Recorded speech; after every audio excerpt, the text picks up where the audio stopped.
And we are back with another review.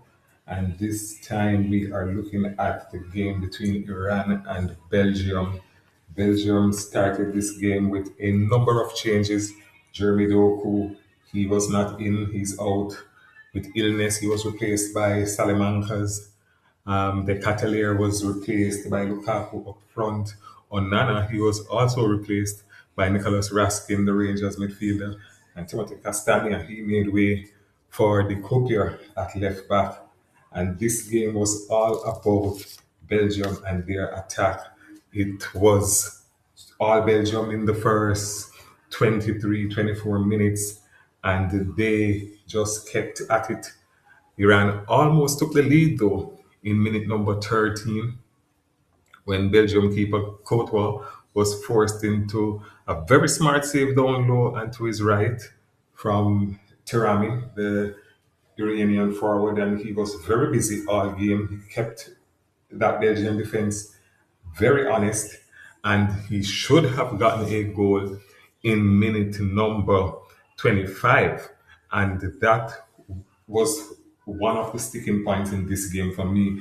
Iran took the ball in the back of the net. It would have been one of the goals of the tournament based on how that goal was constructed.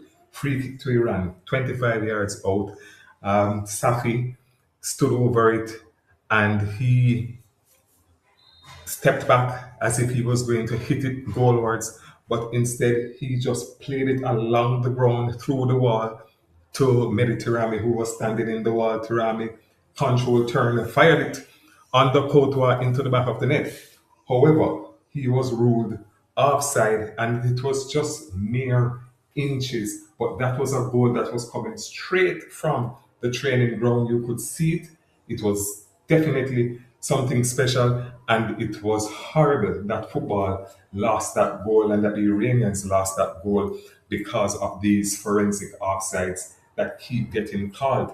Now, my position is if a defender is within inches of a forward and he could not stop him, then that forward should be allowed to have his goal, or that opposing player should be allowed to have his goal. It is not good for the game that we keep bailing out defenses and taking good goals away from players and from fans because defenders are lax or because they are just not of the quality to keep up with the tactics of the opposing team. Something needs to be done about it. If there is not clear daylight between defender and attacker, I think the offside flag should stay down and the attackers should get on with it. And if they score, they score. These forensic offsides that keep getting called, and they are being called by VAR because they are so close. The linesmen on the field cannot call them because they are so close. And if the linesman cannot call it, I think it should stand, the goals should stand,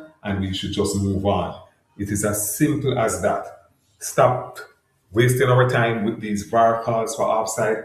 Thankfully, we have not seen a lot of them in this World Cup, but football fans know what it is that I'm talking about. And as again, if the defense is not good enough to stop the opposing players coming forward, then they should not be bailed out by these offside calls. Iran, back to the game. Iran was solid in defense. They were quicker to the ball coming into the 18-yard box, and they deployed a very effective low block. Extremely effective. They kept winning those first balls inside the box. The Belgians had the entirety of the field to play because the Iranians basically deployed their entire team in front of their 18-yard box and inside their 18-yard box, and they made it very difficult for the Belgians to play, even though they had space in and around the 18-yard box. It was extremely difficult for them to play inside that 18-yard box because of how the Iranians deployed themselves in and around and how they disciplined themselves to play that low block. And they did it pretty effectively. The Iranian coaching staff will be very pleased with the outcome of this one. I do not think Coach Rudy Garcia for Belgium would be pleased, though, even though his men had the running of this game.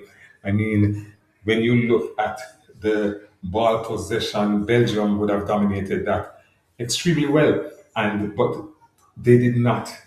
They created chances, they took shots, And Ali Reza Beran Van, the goalkeeper for Iran, at 33 years old, he did himself really proud. Magnificent job today. He plays for Tractor in the Iranian league, but he was special today for Iran. He faced and kept out everything that came his way from the Belgians, and the Belgians did attack Lukaku, De Bruyne, Salamanca's, the Copier coming up from left back. They were all over that Iranian defense, along with Captain Tielemans, that midfield and that forward line for Belgium kept their foot on the gas, but it just was not to be. And in an effort to change things up, in the 58th minute, Coach Garcia, he ran the changes. He took out Salamancas and replaced him with Dodi. Look back here, the Benfica forward. He took out Raskin, replaced him with Hans Van Aken. And he took out Munir and brought in Castagna, who started that first game. And that was in order to give the Belgians that extra push. But that was not to be. They did get something going, but in the 67th minute, Belgium's chances were dealt a severe blow when centre back Nathan Ngoy was sent off, and it was all of his own doing. He received the ball almost at the halfway line, turned it back, and tried to play a back pass all the way from the center circle area to his goalkeeper. Underhit the pass. Terami was on him as quick as flash, dispossessed him, and was on his way, and he pulled him down. And the referee had no choice but to send him off because he was the last defender. And just like that, Belgium were down to 10, and the game had a different complexion.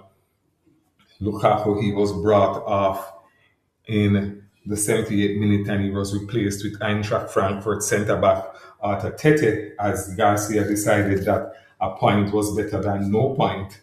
And so he tightened up his defense, but that did not stop Belgium from coming forward.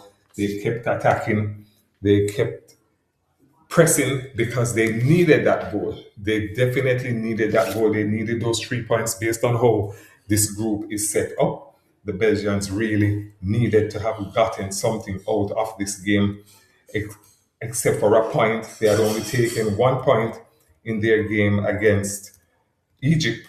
And so another point here was not the best thing for them.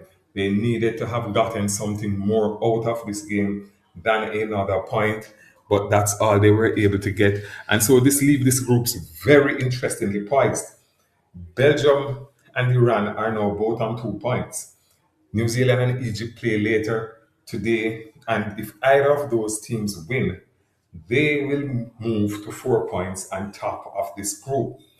If that happens, then Belgium, in order for them to progress to the knockout round, will have to win in their game against New Zealand. And based on what we are seeing now, that we cannot just take it for granted that they are going to win. This World Cup has proven that we cannot take anything for granted. And so Belgium will have to pull out all the stops here to get those 3 points against New Zealand in order to ensure that they do make it through to the knockout stages.